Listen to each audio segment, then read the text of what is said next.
Good morning, ladies and gentlemen. Welcome to the DELTIC Energy PLC investor presentation. Throughout this recorded presentation, investors will be in listen-only mode. Questions are encouraged. They can be submitted at any time via the Q&A tab that's just situated on the right-hand corner of your screen. Please just simply type in your questions and press send. The company may not be in a position to answer every question it receives during the meeting itself. However, the company will review all questions submitted today and publish responses where it is appropriate to do so. Before we begin, I would like to submit the following poll, and if you could give that your kind attention, I'm sure the company would be most grateful. And I'd now like to hand you over to CEO Graham Swindles. Good morning, sir.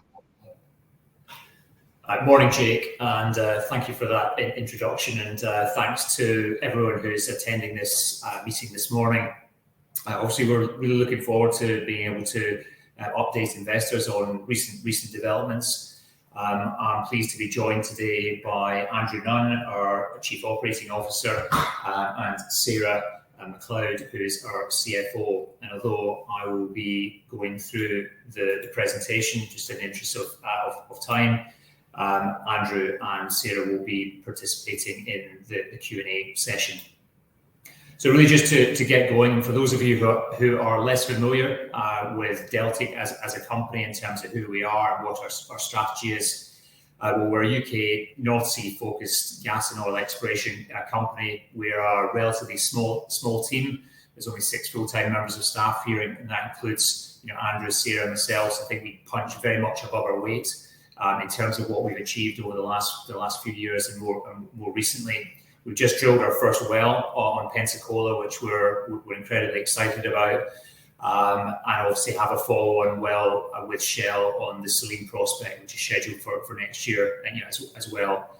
In addition to that, we're continuing to build our conveyor of follow-on drilling opportunities, both from within the portfolio and further complementing that through the various licensing rounds where we've been successful in the past and currently have applications in.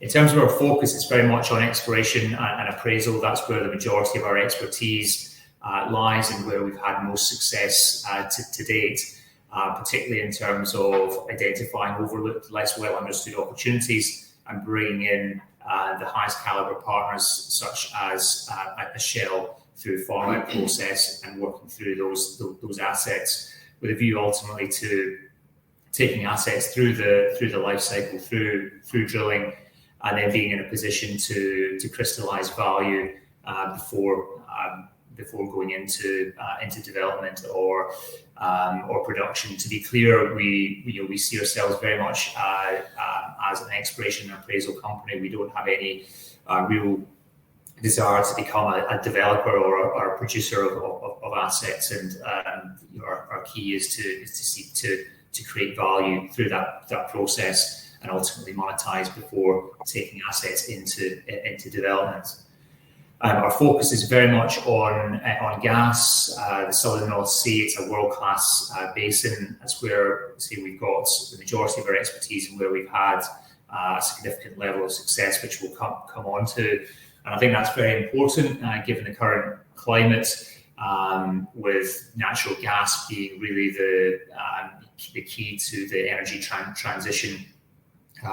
It's a fuel that's going to be required for many decades to come, but also recognizing that the UK has a declining production, leaving us increasingly reliant on overseas imports, which obviously come at far higher sort of carbon intensity.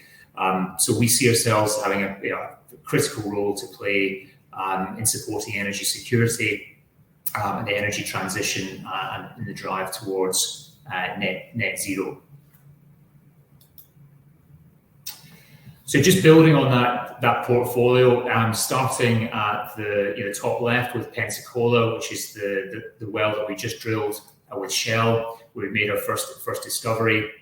That's a 300 BCF discovery. We've obviously created a very valuable asset there, and one which we're really excited to be able to sort of talk through and provide further colour on today, not just in terms of the gas discovery that's been made, but also the potential for follow-on opportunity there. Then working our way down, we have the licenses you see in the blue there. This is a contiguous area of 5 licenses that Capricorn farmed into in 2021. It's a relatively underexplored area of the southern North Sea. We've gone and shot new seismic over the most northerly license there, going through a process of reprocessing, seismic data with a view to enhancing our understanding of those licenses. We see the majority of the opportunity, sitting within the Carboniferous, and we're working very closely with Capricorn towards a potential well investment decision, in the course of this year. And then further down, we have our Selene prospect, which is the next well that we're due to be drilling with Shell. It's a similar size opportunity at just over 300 BCF, very high chances of success, very close to existing Shell infrastructure, and really one which could be brought on stream very, very quickly post discovery. But all obviously, just off the east coast of England, and all could be brought on stream relatively quickly. So really, what we really want to talk about, most today, is really provide that additional context and colour around the Pensacola discovery that we announced last month, which really is a transformational achievement for our company. This was our first well, so obviously delighted to have made a discovery with that first well. The resources, or estimate of resources, have come in at just over 300 BCF, which is entirely in line with our pre-drill estimates. And obviously, we have very much narrowed the range there, which is fantastic, and that's equivalent of about 50 million barrels of oil. So our 30% share is equivalent to 15 million barrels. We targeted the High Dolomite in a down dip location, and as a result of what we've seen, we've demonstrated a substantial hydrocarbon column up dip. Most interestingly, in addition to discovering and recovering gas, we've also seen recovered oil to the surface as well, which we'll come on to. That was an unexpected surprise, but one which does potentially create a follow-on opportunity. And flow rate certainly very much in line with pre-test expectations. But what this ultimately means is that we have, as a company, we have our first discovery, and that creates a very significant asset. And that 30% interest means that we have a very valuable asset, which provides optionality as we go forward through the appraisal and development phase. So just building on that and our preliminary post-well update. Well, I think first and foremost, the well has achieved all of our objectives. And going into the well, we wanted to differentiate between 2 possible geological models, which we've done. We wanted to demonstrate the presence of gas, minimum commercial volume, and with our 300 BCF estimates, we've very much done that. And we also wanted to demonstrate movable hydrocarbons on test, which we have done, and we'll say more about that in a minute. In terms of the actual well results, we encountered just under 19 million of dolomite reservoir on the slope. Porosity averaging 16%, which was better than we expected, and our current model predicts even better quality reservoir across the top of the reef. So it sits in a 4-way dip close structure, and we've demonstrated a very significant hydrocarbon column, certainly in excess of 100 meters, which is excellent. And what that also does is, and what this well also does, is de-risk follow-on opportunities on the license that we hold immediately to the north with Shell, which contains the Pensacola North gas prospect, as well as indicates potential for oil which sits beneath the gas discovery that we've made. In terms of test results and flow rates, the well flowed at just under 5 million standard cubic feet a day, and water was declining throughout that period, which is a positive indicator. It's very much a dry gas that's being produced. We do see elements of CO2 in here, but exactly as you would expect with a carbonate reservoir, and not dissimilar to what we've seen at the Groskin discovery. But also the well produced oil, black oil at 34-36 API, which certainly indicates a light oil, which is very, very interesting. It will be the source of further work going forward. And whilst those flow rates may not necessarily appear spectacular at 5 million scuffs a day, I think it's important to put that in context in terms of other analogous or similar wells that have been drilled in the area, in particular Brea and Cygnus, which flowed at very similar rates on their first well, and have gone on to become very significant producing fields. And in the case of Cygnus, the UK's largest producing field to this day.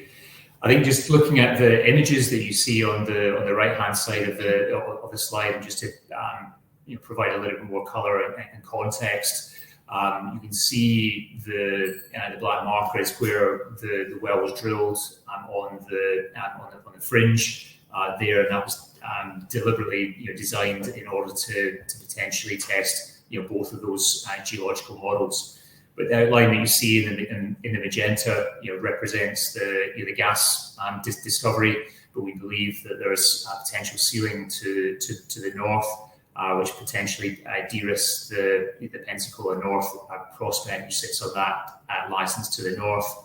And obviously we have seen the oil below that outline, below the gas, which in a low case would sit beneath that, and in a high case could potentially extend to the bottom half of that structure, and the sort of the orange outline that you see on the left there. So I think what we really want to convey here is, first and foremost, we've achieved all of our pre-drill objectives. We have made a very, very significant gas discovery. We have potentially de-risked further opportunity to the north, and also we see potential in the oil which is being discovered. Although I think it's important to say at this point it's very early, in the and probably too early to be definitive about the potential of that. But certainly, a very significant discovery, and the potential for additional resource that is in addition to what we've discovered, and something which gives us a tremendous foundation for which to build. So what does that mean in terms of next steps?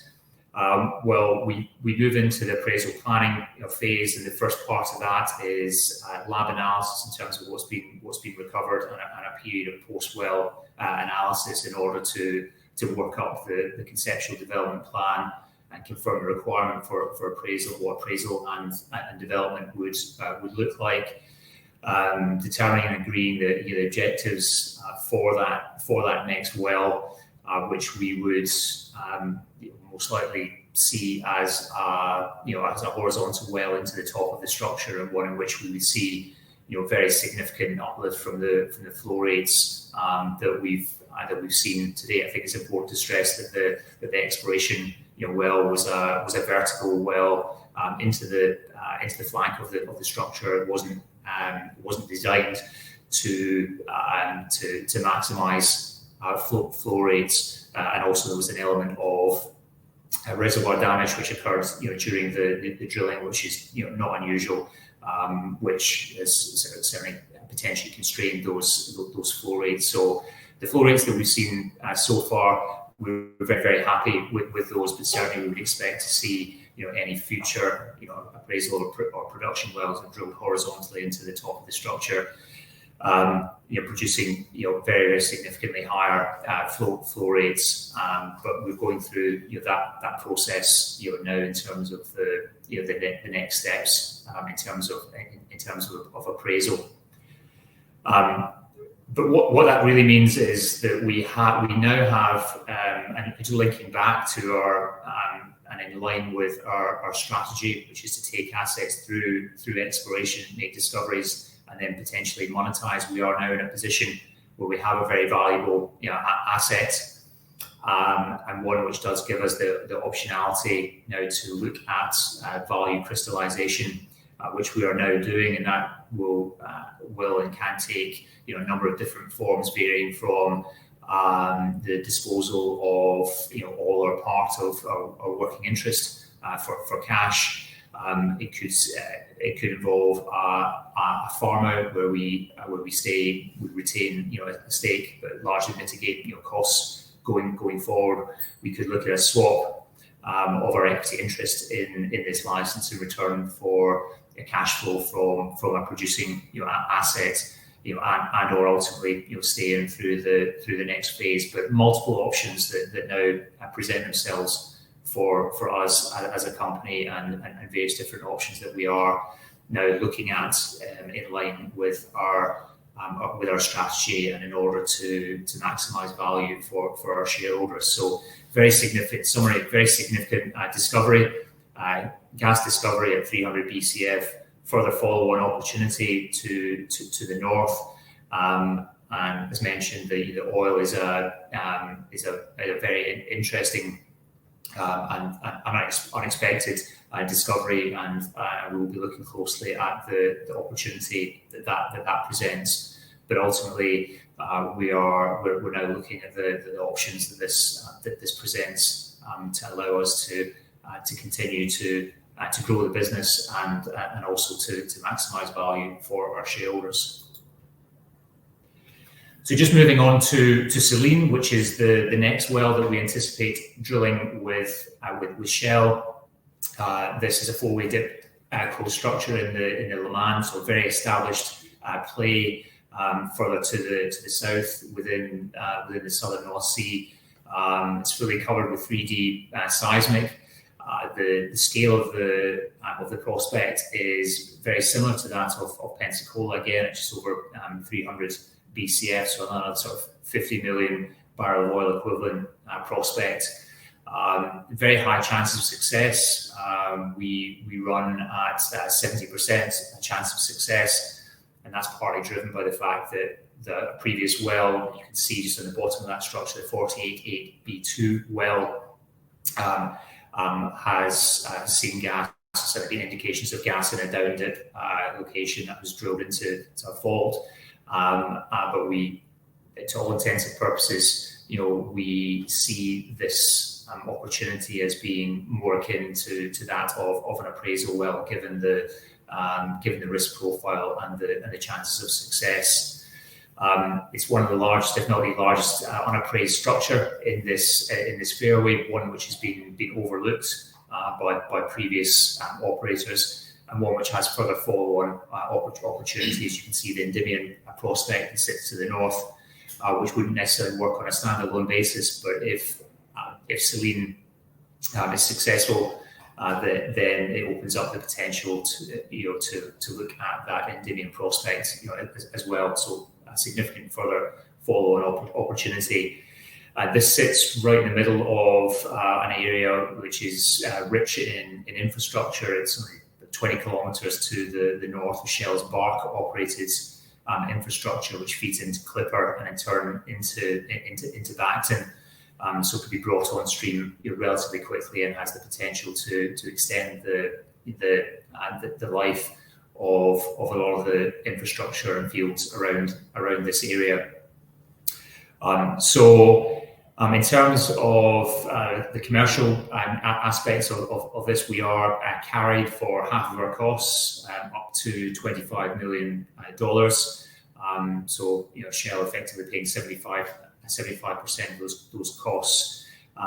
whilst we retain a very healthy 50% working interest, which again provides a significant amount of flexibility for further farm down.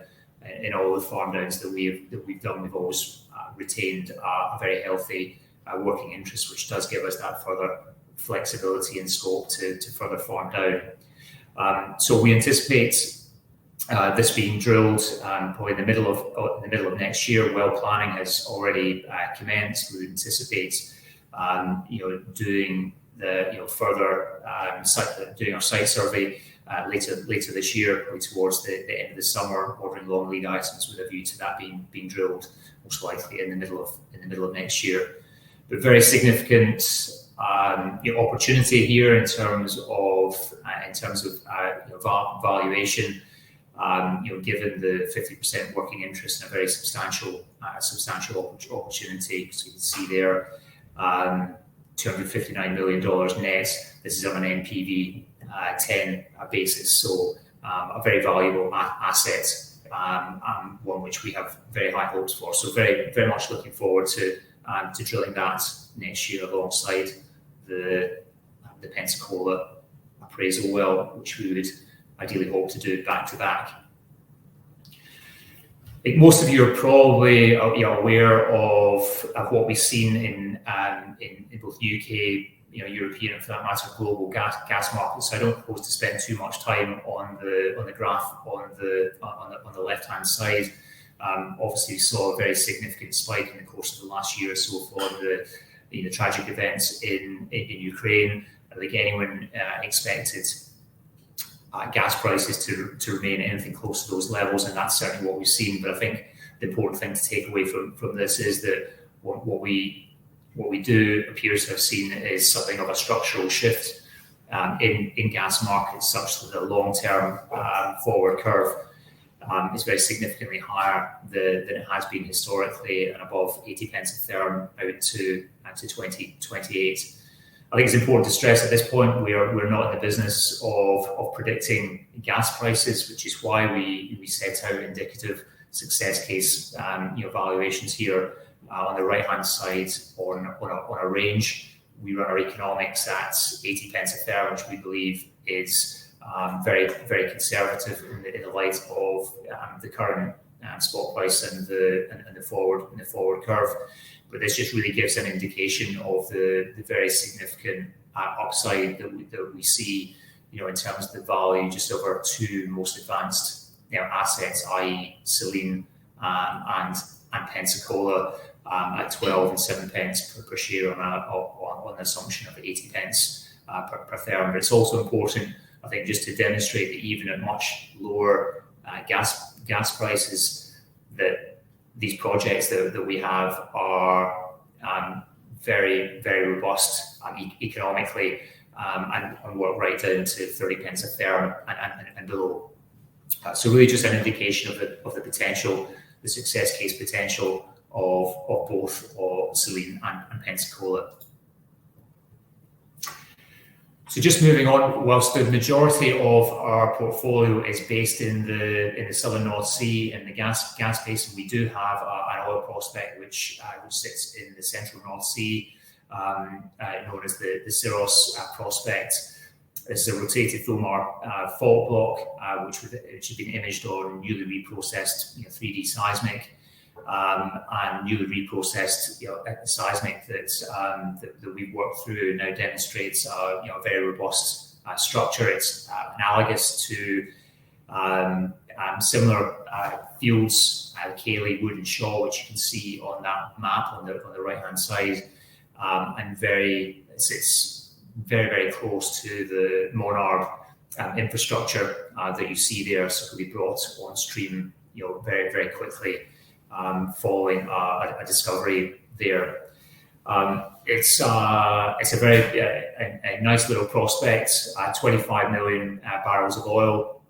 I think importantly, the work that we've done has significantly de-risked the chance of success. So we're running with 58% chance of success, so which makes this a very attractive prospect for anyone to drill. It's normal pressure, normal temperature, 90 meters water depth, which lends itself to jack up drilling, and has the benefit of multiple offtake options. So we recently commenced a farm out process on Ceros. We're engaged with a number of counterparties, and we're ultimately seeking to attract an established operator with a view to making a commitment to drilling that well, most likely towards the end of 2024, possibly into 25, depending on timing of that farm out process. But a great prospect, and one that we feel strongly needs to be drilled.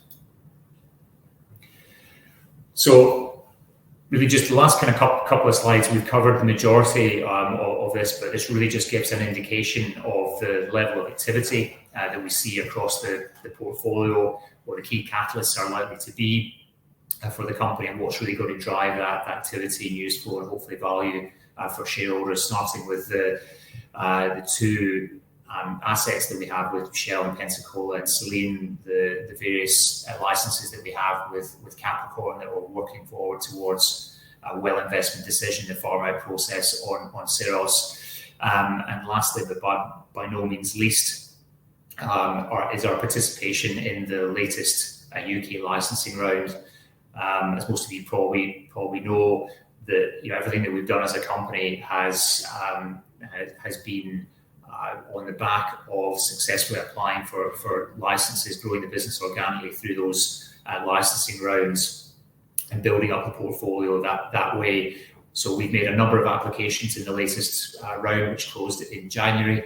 We have interviews with the NSTA in June, and we would expect awards to be made sometime later this year. But that really gives us the opportunity to further grow and enhance the portfolio. We've always been clear that we wanted to build the company on a portfolio basis, build an ongoing constant conveyor of drilling opportunities, and ensuring that, and recognizing that exploration is inherently risky, that we diversify that risk by having a portfolio-based approach, and such that we are not entirely dependent on the outcome of one or two wells.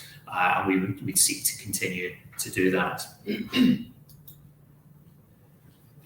So really just to wrap up, I don't really propose to talk to this, but I do strongly believe that DELTIC has a unique proposition for a company of our size, given the quality of the asset base that we have, what we built up, and the discovery that we just made really reinforces the DELTIC business model, which is to take assets that are overlooked or less well understood, working them up, getting them drilled, making discoveries with a gas focus in that world-class gas basin. So I think as a company, we're very well positioned. We've created a fantastic foundation for which to continue to grow off the back of that discovery, but with further wells to be drilled in terms of appraisal in Pensacola, and further exploration on Selene, as well as the rest of the portfolio, and obviously seeking to continue to grow the portfolio. So a lot to look forward to, exciting times for us and our shareholders as we strive to create value for our shareholders. So that ends the formal presentation. At this point, Graham, absolutely, and Andrew and Sarah as well. If I may just jump back in there, and thank you very much indeed for your presentation this morning. If I may, I will just bring back up your camera there. Ladies and gentlemen, please do continue to submit your questions just by using the Q&A tab that's situated on the top right hand corner of your screen. But just while the team take a few moments to review those questions that were submitted already, I would like to remind you that a recording of this presentation, along with a copy of the slides and the published Q&A, can be accessed via your investor dashboard. Graham, Andrew, Sarah, we did obviously receive a number of pre-submitted questions ahead of today's event, and as you can see in the Q&A tab as well, we've also received a number of questions throughout your presentation this morning. So firstly, thank you to all of those on the call for taking the time to submit their questions.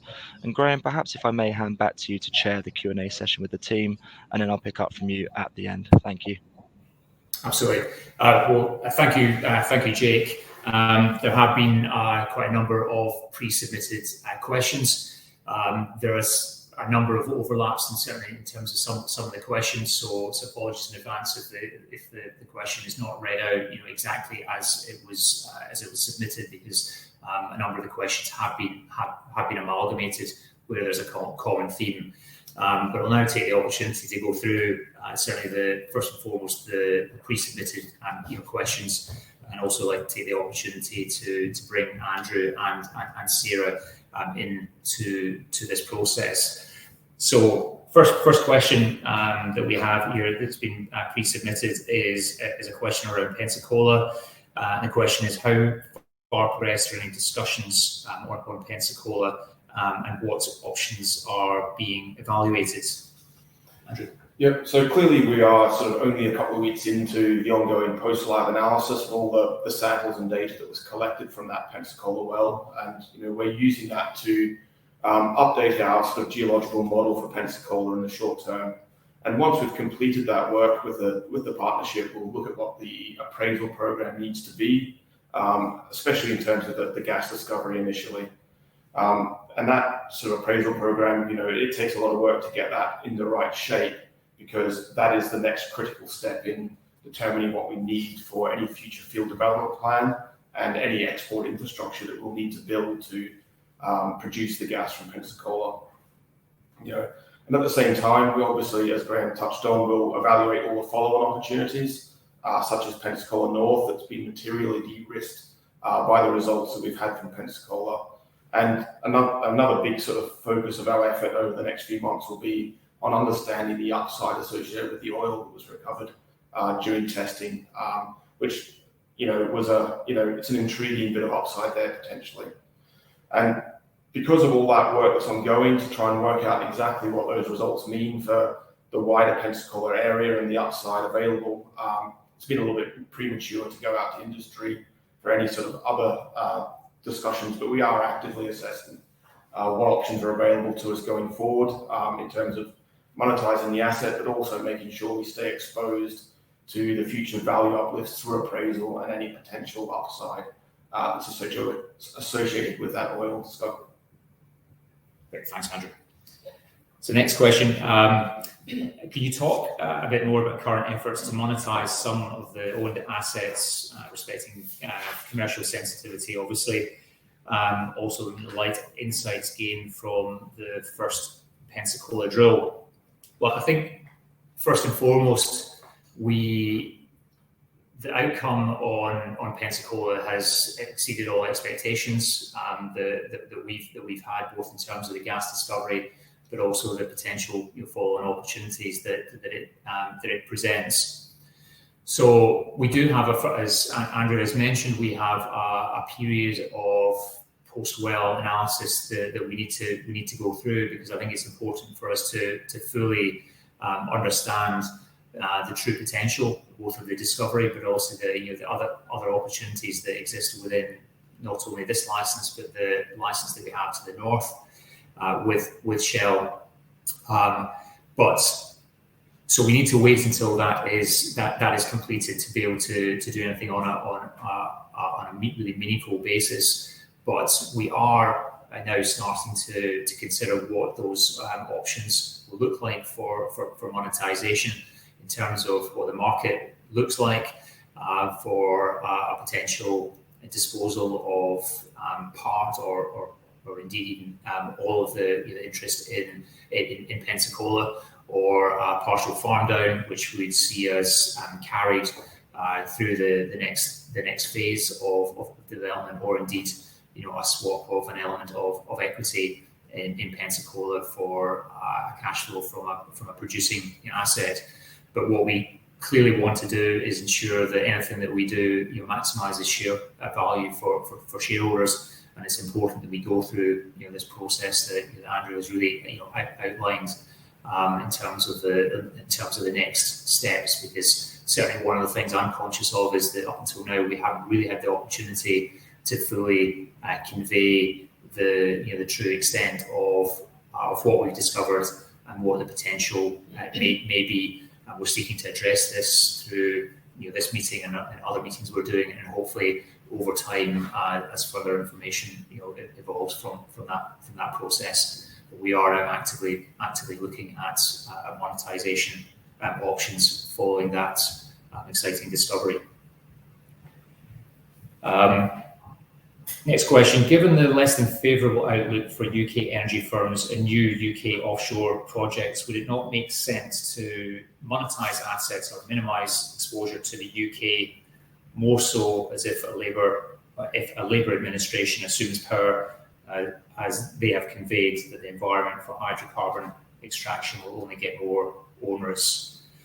I'll maybe take the last part of that question. First, I think as an industry, political risk always exists. We've seen that with the EPL, which has affected a lot of UK producers, even though DELTIC actually benefits in many ways from the EPL as a result of the investment allowance, which allows EPL paying operators to offset over 90% of their costs against the EPL profits, and makes DELTIC's assets arguably even more attractive than they already are.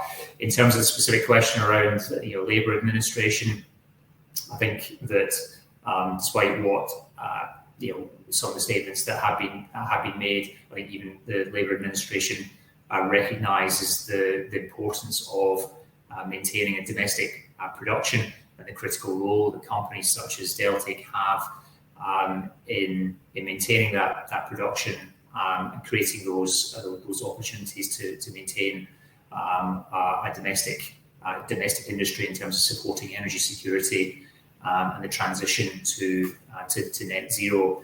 And obviously, as a predominantly gas-focused company, I think we're very well placed to do that. In terms of the UK and its position, I think we've gone a long way to demonstrating the potential and future potential that the North Sea holds. We've got a very high quality portfolio of licenses and drilling opportunities, and we still see a very significant amount of opportunity that the UK and the North Sea in particular presents for a company like us.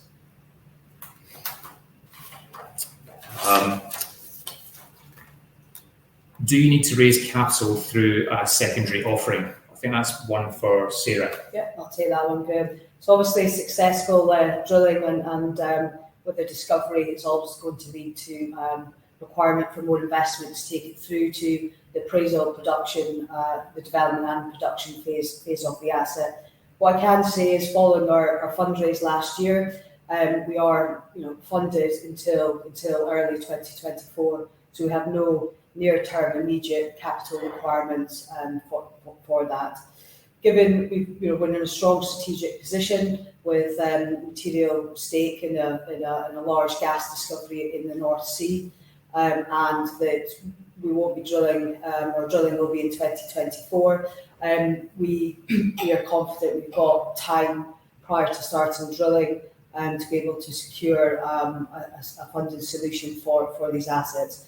Now, whether that's through monetisation of Pensacola or looking at the equity position that we have in Selene, we've also got a very high equity position there. I'm confident we'll have a solution before we start drilling next year. And given the number of options that Graham's went through, it doesn't necessarily mean that we have to go back to the equity markets. Thanks, Sarah. When is a deal expected to be completed on Syros? So, as was touched on in the presentation itself, we are in the middle of a farm-out process for the Syros opportunity in the Central North Sea, and we're engaged with a number of interested parties on that process. At the same time, we recognise that the timetable for that has been impacted by a number of external factors, including priority changes for potential partners in relation to the EPL and the tax regime, and also the outcome of the 33rd round process, with companies potentially wanting to wait and see what they are awarded as a result of that before they commit to other projects as well. So, we're always running that delicate balance between trying to secure a deal quickly and being a little bit more flexible on the timetable to ensure some competitive tension and getting the best deal in the long run. So, that's always a balance we're trying to run with. So we're hoping to wrap something up in the next few months. Great. Could you explain in the simplest terms for non-technical investors the increase in the chances of success for the Selene prospect, which we updated some time ago, and has DELTIC engaged in farm-out discussions for the projected 2024 drill, given 50% share of the licence? And if so, how well progressed are these discussions? Okay, yeah, so we'll deal with the chance of success bit first. Clearly, when we applied for the licence, we didn't have full access to all the data. And so it was a little bit of a preliminary stab at what the chance of success might be. But as we continued into it and really got down into the nitty-gritty detail of the prospect, that chance of success was upgraded based on two key pieces of work. The first bit was the depth convergence study, which we were very confident that then demonstrated the four-way dip-close structure was robust. And the second bit of work that really contributed to that was the petrophysics study of the existing 48-8B2 well completed by the JV. And that basically confirmed the presence of gas in that down-dip well. So both of those combined materially de-risked the asset in our view. So that's why the chance of success was raised from about 50% up to 70%. In terms of farm out, so the 50% interest in Selene does present opportunities to farm down. And if we feel that that is the appropriate way forward, we might go down that route. But to date, we've held off making that decision. And really, that's based on we needed to understand the outcome of Pensacola before we made any decisions about the future of that equity stake in Selene. So that is all being considered in the round at the moment. Okay. Thanks, Andrew. Is DELTIC exploring options outside of the UK? Well, I think I've kind of alluded to that, and I think the short answer to that is, we're not currently looking outside of the UK. We spent a number of years building a fantastic portfolio of high quality assets, demonstrated the ability to bring in partners and see wells drilled. We just made our first discovery. I think gone a long way to demonstrating the DELTIC business model and the follow-on potential that exists, within the North Sea and certainly within our portfolio. I think we certainly have more than enough opportunity within our portfolio to keep ourselves, busy for the foreseeable future. But as we mentioned previously, continuing to build that portfolio of opportunities in the North Sea, in particular the southern North Sea, where we see ourselves having the most amount of expertise and success to date. Given the management change at Capricorn, what is the status of the licenses that DELTIC shares with Capricorn? Okay, so I guess there's two levels to this question. So at the asset level and the technical level, we see Capricorn continue to invest a significant amount of time and money into the JV assets, and we are jointly maturing the sort of really extensive prospect inventory that we've developed over the last year or so. And the real aim for that technical work is to get us to a position where we can shortlist a number of high impact prospects that will support a positive well investment decision going forward. But as the question alludes to, we are, and everybody is quite aware that Capricorn are undergoing a strategic review following the appointment of a new board in February. And a lot of the way forward for these assets will really depend on the outcome of that strategic review. So we expect that to be published at about towards the end of April. And, we will continue to work with Capricorn in that period to put us in the best position going forward. Great. Thanks, Andrew.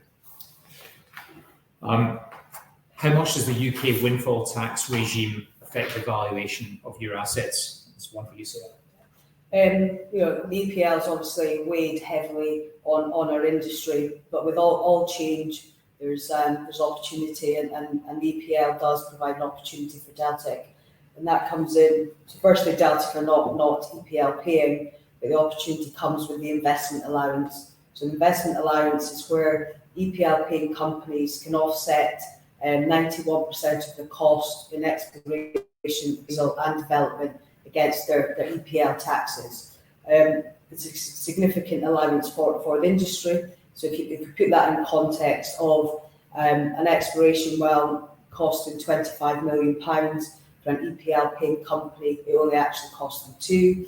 And likewise, when you're moving into development, if you're spending the best part of £200 million, the EPL might only cost an EPL paying company actually under £20 million. So in terms of this can add significant amount of value in terms of the economics of licenses and assets that fit into the sweet spot of the EPL investment allowance. DELTIC's assets sit in that sweet spot, whereby they can attract the investment allowance, but not actually paying any EPL, given by the time you first production and the current cessation, planned cessation of EPL. So it gives us a huge opportunity. It's really how EPL paying companies in the industry may look at our assets, because there's a significant amount of opportunity to shelter EPL costs for them. So in terms of monetisation, in particular Pensacola, there's scope there for extra value to be added to our assets and help with negotiations. Okay, thanks, Sarah. Final pre-submitted question. It's quite pertinent but important one to answer. Why, following the result at Pensacola, has the share price been so disappointing? Well, it's a very good question. One which shareholders ourselves we are extremely frustrated about. One which doesn't really make a great deal of sense to us. But I can hazard sort of a number of suggestions that clearly there have been certain headwinds that the industry has faced in terms of gas prices and the windfall tax, even though as a non-EPL paying company, as Sarah has described, presents an actual opportunity for us.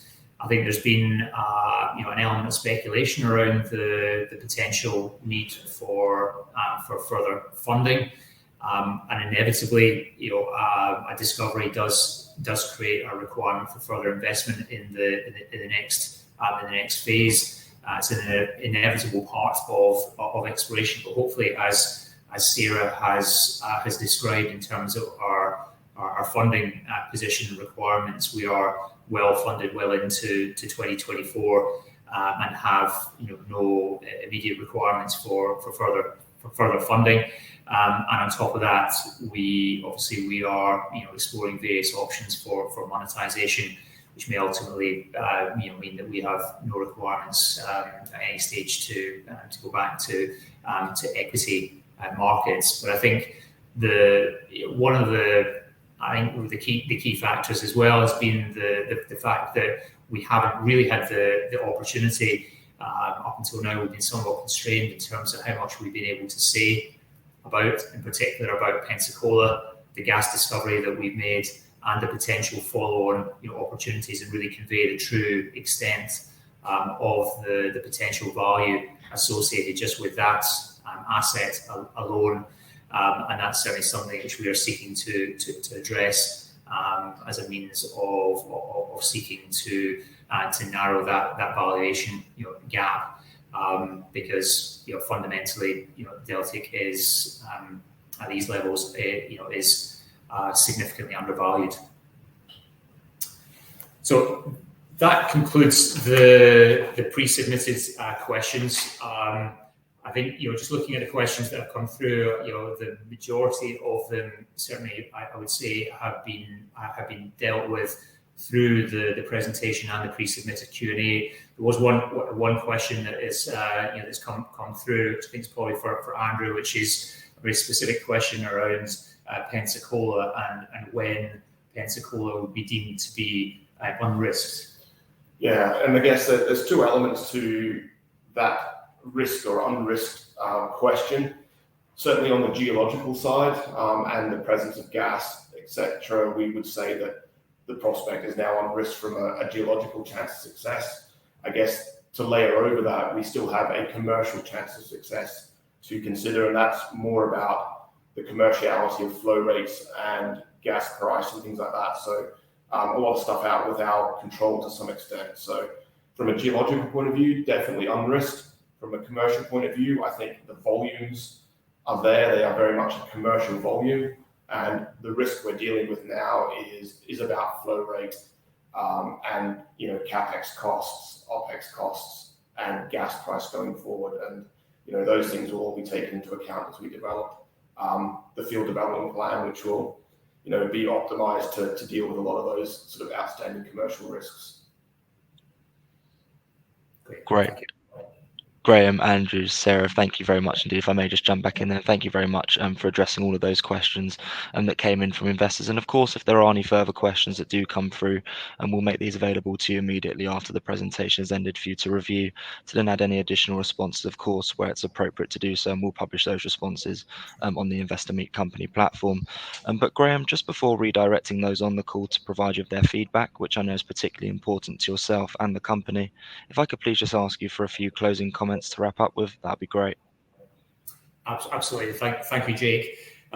First of all, thank you to everyone for taking the time to participate in what is our first Investor Meet Company event. We certainly appreciate feedback on that on the basis of doing further meetings, how you felt it went.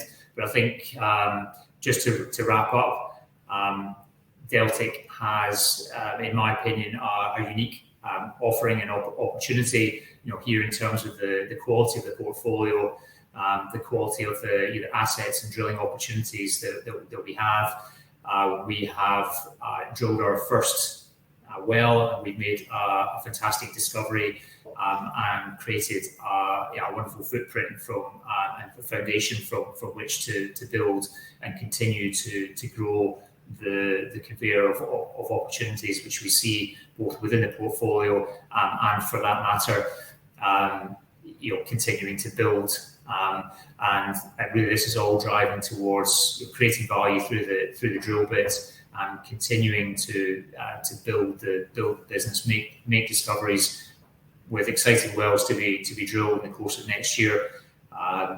Further appraisal on Pensacola, Selene well to be drilled.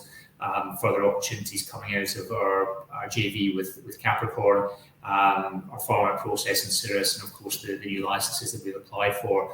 So a lot of activity, a lot of an exciting period. I think the future is very bright for DELTIC, and a lot of activity to look forward to as we strive to create value for our shareholders. Graham, that's great. And Andrew and Sarah as well, thank you once again for updating investors this morning. Could I please ask investors not to close this session, as you'll now be automatically redirected for the opportunity to provide your feedback in order that the management team can better understand your views and expectations.